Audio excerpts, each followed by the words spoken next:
Assalamualaikum dan selamat sejahtera pelajar 4A1.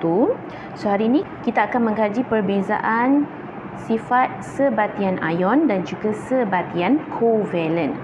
Okey, so hari ini kita akan tengok tiga benda. Okey, kita akan tengok perbezaan daripada segi kekonduksian elektrik. Okey, adakah sebatian ion boleh mengkonduksikan elektrik ataupun sebatian kovalen boleh ke tidak? Okey, yang kedua kita akan tengok kepada keterlarutan dia dalam air ataupun pelarut organik. Okey, sebatian ion larut tak dalam air, sebatian kovalen larut tak dalam air. Okey, kita akan tengok yang tu.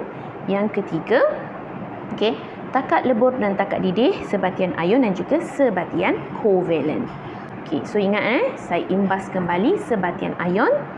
Okey, terdiri daripada bukan logam dengan logam dan dia diikat oleh daya tarikan elektrostatik. Daya tarikan elektrostatik sangat kuat. Okey, sangat kuat, ibarat tali besar, tali kapal tu. Okey, ingat tali kapal tu yang tak susah sangat nak diputuskan.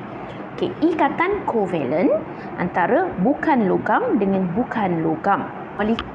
Molekulnya diikat oleh daya tarikan van der Waals. Daya tarikan van der Waals adalah daya tarikan yang lemah. Lemah, awak ingat, dia tali yang tali biasa, sangat mudah untuk diputuskan. So hari ini kita akan tengok eksperimen. Okey, eksperimen bukan eksperimen lah, lebih kepada aktiviti yang saya akan tunjukkan yang sepatutnya kita buat eksperimen, tapi disebabkan PKP, so kita hanya tengok kat sini sahaja. Okey, yang pertama kita akan tengok kekonduksian elektrik. Okey, so saya ada dua bahan. Yang pertama plumbum bromida. Okey, plumbum bromida adalah sebatian ion. Kenapa? Sebatian ion plumbum itu sendiri adalah logam, bromin itu adalah bukan logam. So dia adalah sebatian ion. Naftalena, okey, bawah naftalena ataupun nama lainnya adalah ubat gegat naftalina.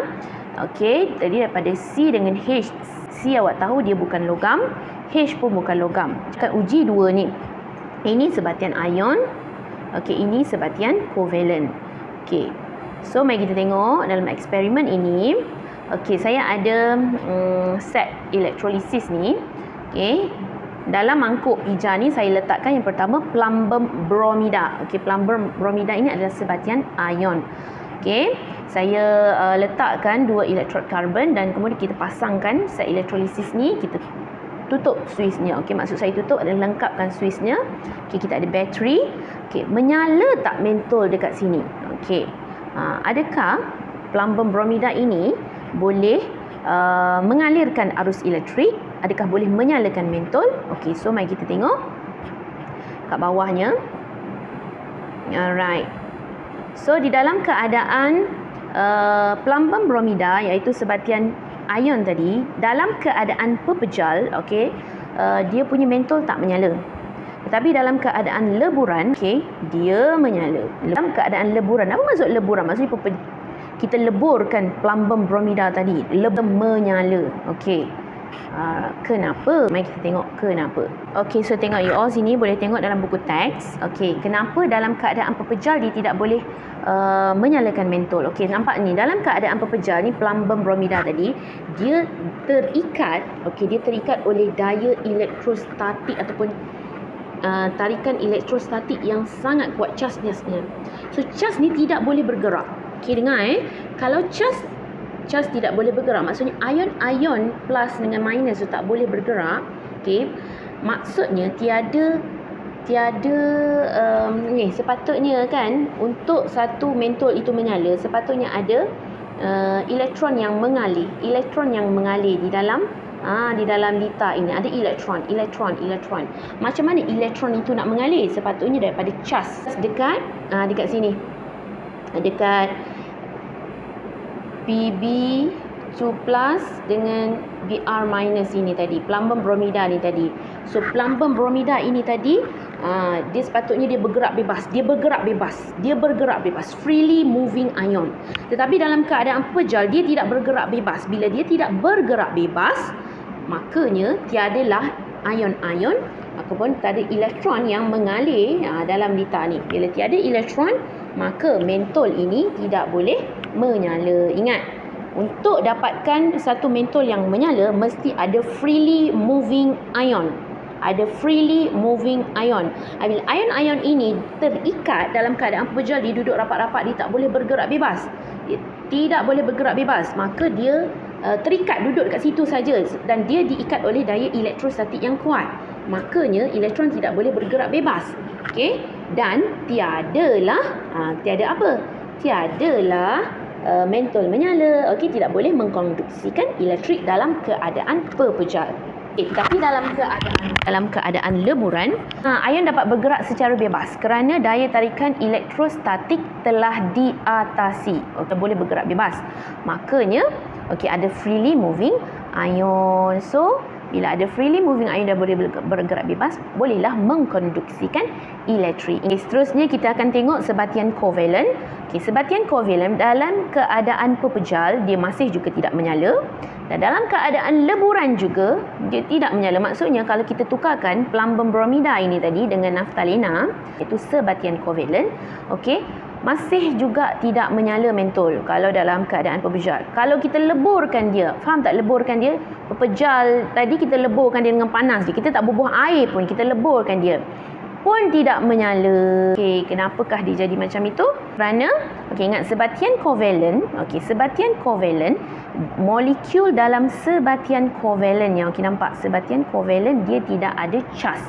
Dia tidak ada charge. Bila tak ada charge, macam mana dia nak derma ataupun terima elektron? So tak ada elektron. Bila tiada elektron, tak adalah elektron yang bergerak sepanjang ni, tak ada charge. Tak ada elektron yang akan bergerak dalam lita tu. So tidak adalah kekonduksian elektrik tidak berlaku. Mentol pun tidak menyala. So itu untuk kekonduksian elektrik. So yang kedua kita akan tengok keterlarutan sebatian di dalam air dan pelarut organik. So saya ada dua. Satu test tube di sebelah kiri tu, ini air suling. Ini air suling, ini adalah pelarut organik cyclohexana. Dan saya ada yang pertama, sebatian yang saya guna adalah magnesium klorida, iaitu sebatian ion. Tahu Mg logam, Cl bukan logam, so ini sebatian ion. Apa jadi kalau MgCl2 ni, yang pertama saya letakkan dalam air suling, serbuk dia, adakah dia larut dalam air suling? Dan yang kedua, MgCl2 saya letakkan dalam pelarut organik cyclohexana. Larut ke tidak? Mari kita tengok. Untuk MgCl2 yang pertama, dia larut dalam air suling. Kita masukkan dia larut. Tetapi kalau kita masuk dalam pelarut organik, dia tidak larut. Masuk dalam cyclohexana yang atas tadi, dia tidak larut. So tadi kita tengok magnesium klorida sebatian ion, dia larut dalam air tetapi tidak larut dalam pelarut organik. Tapi untuk sebatian kovalent, sebatian kovalent maksudnya kalau kita gantikan magnesium klorida tadi dengan naftalena, kita masukkan dalam air suling. Dalam air suling dia tak larut. Tetapi dalam pelarut organik kita masukkan naftalena, dia larut. So dia tak larut dalam air tetapi larut di dalam pelarut organik. Kelas, sebab apa sebatian ion larut dalam air? So tengok ni, kita ada sebatian ion kita adalah natrium klorida ataupun garam. Nampak ni garam, kita masukkan dalam air. Kenapa dia larut dalam air? Yang pertama sekali, garam ni dia ada daya elektrolisis, ada antara positif dengan negatif. Dia kekisinya macam tu, kekisi. Dia macam dalam bentuk kekisi dia macam bentuk empat segi macam tu. So dia ni kuat. So bila kita masukkan air, dia punya molekul air dia macam ni tau kelas. Molekul air dia macam ni. Dia ada charge ni masuk separa separa positif untuk H tu, separa positif dan separa negatif. Ada charge macam tu. So bila air ni air yang pink-pink ni air. Bila air dimasukkan, ni air, kita zoom ni, dimasukkan di dalam bika yang ada garam tu. So nampak ni, ion yang bercharge positif daripada Na positif kan. Dia akan tertarik. Dia akan tertarik kepada charge negatif daripada oksigen, daripada ni. Sini nampak ni, dia pergi sini. Dia tertarik pada situ. Yang positif. Yang negatif pula dia tertarik pada yang positif. Nampak? Yang negatif dia tertarik pada yang positif pada H ni. Maka bila daripada kekisi yang macam segi 4 tu, okey, macam tu, ni segi 4 yang kita panggil kekisi ni.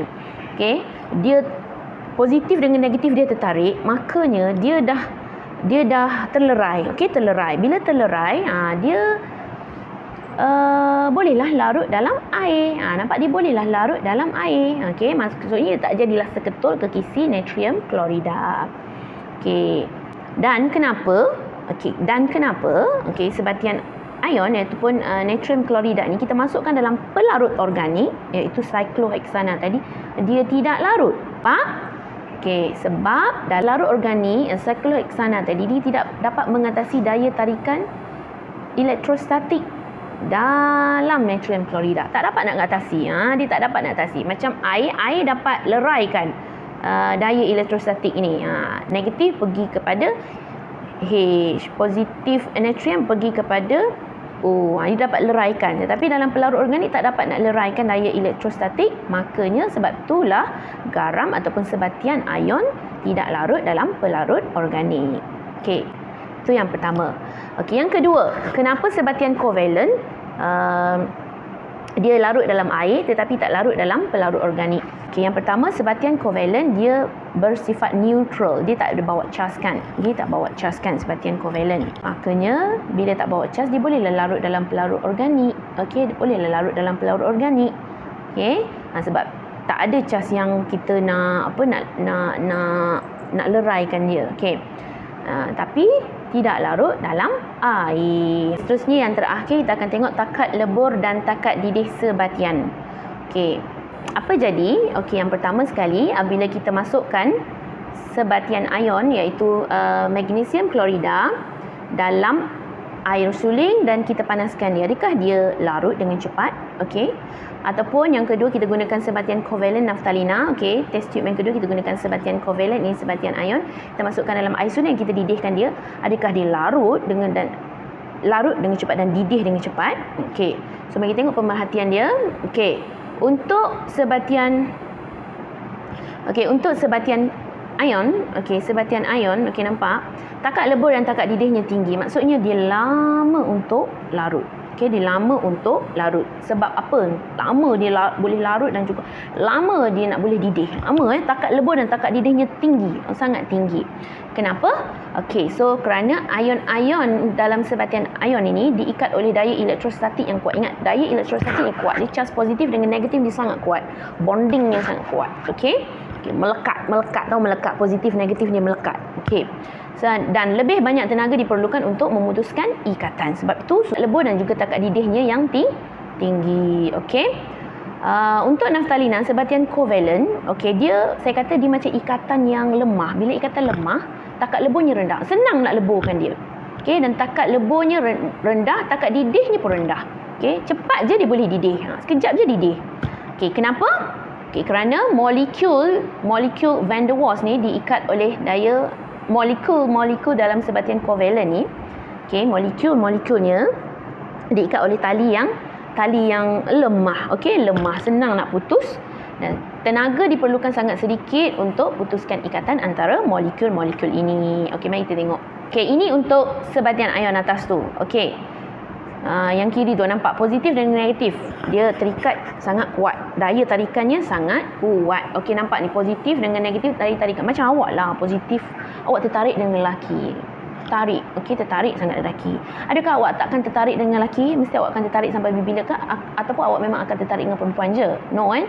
Positif kita, perempuan mesti akan tertarik pada lelaki. Lelaki mesti akan tertarik pada perempuan. So untuk putuskan ikatan daya tarikan elektrostatik itu, okey, walaupun awak panaskan dia, nampak ni, daya tarikan dia, dia memerlukan tenaga haba yang sangat tinggi untuk mengatasi daya tarikan tu. Sangat tinggi sebab ikatannya sangat kuat. Okey, bukannya orang kata mudah-mudah je nak putuskan ikatan tu. Macam awak lah dah kahwin. Ingat senang ke nak putuskan ikatan? Mestilah ada cabaran dan ujian yang sangat tinggi. Barulah kita mungkin bercerai ke dan sebagainya. Betul tak? Okey, ikatan satu perkahwinan tu bukan senang untuk kita leraikan macam tu. Okey, ingat analogi dia. Okey, tetapi dalam sebatian kovalent, okey, ini yang nampak sebatian kovalent, okey. Ni molekul metana CH4 molekulnya. Okey, ni molekul dengan molekul. Van der Waals itu adalah tarikan antara molekul CH4 ni dengan CH4 ini. So ini tarikan van der Waals-nya. Ni. Awak bukan dalam molekul tu sendiri. Untuk CH4, okey, CH4 antara C dengan H itu ikatan dia ikatan kovalent. Antara C dengan H ikatan kovalent. Tetapi antara CH4 dengan CH4 yang lain, ikatan ini yang kita panggil sebagai ikatan van der Waals. Ini yang lemah, tali yang nipis, tali ingat ibarat tali yang halus. Tali yang halus senang saja nak putus. Senang saja nak putuskan ikatan ini, okey, antara ini. Okey. Sebab itu kita memerlukan tenaga haba yang rendah sahaja. Okey, tenaga haba yang diperlukan adalah rendah untuk mengatasi daya tarikan ini. Sebab itu dia mudah melebur dan juga dia mudah mendidih. Okey, ini saya rumuskan di dalam bentuk jadual. Tengok situ, takat lebur dan takat didih yang tinggi bagi sebatian ion. Okey, penjelasannya, kenapa penjelasannya adalah sebab diikat oleh daya elektrostatik yang kuat. So, lebih banyak tenaga diperlukan untuk memutuskannya. Manakala sebatian kovalent, takat lebur rendah, takat didihnya pun rendah. Sebab antara molekul-molekul diikat oleh daya van der Waals yang lemah, maka tenaga yang diperlukan adalah sedikit. Okey, untuk sebatian ion, dia boleh mengkonduksikan arus elektrik dalam keadaan leburan dan aqueous. Apa maksud leburan? Leburan maksudnya plumbum bromida tadi kita leburkan dia, kita panaskan dia jadi lebur. Okey. Aqueous, apa maksud aqueous? Kita tambah air. Okey, ditambah air. Contohnya natrium sulfat, larutan natrium sulfat. Larutan natrium sulfat tu kita tambah dengan air. Itu jadi larutan aqueous. Okey. Okey, kerana apa? Kerana dia mempunyai ion-ion yang bergerak bebas. Ingat, dalam pepejal, ion dia tak boleh bergerak bebas. Freely moving ion tiada. Okey. Untuk sebatian kovalent, dia tidak boleh mengkonduksikan elektrik. Kerana apa? Dia tidak ada ion yang bergerak bebas. Sebatian ion larut dalam air, tetapi tidak larut dalam pelarut organik. Ingat, dia hanya boleh larut dalam air sahaja, tak boleh larut dalam pelarut organik. Manakala yang sebatian kovalent larut dalam pelarut organik tetapi tidak larut di dalam air. Okay, itu sahaja video daripada saya. Saya harap video saya sangat bermanfaat. Itu sahaja daripada saya. Assalamualaikum dan selamat sejahtera. Bye-bye.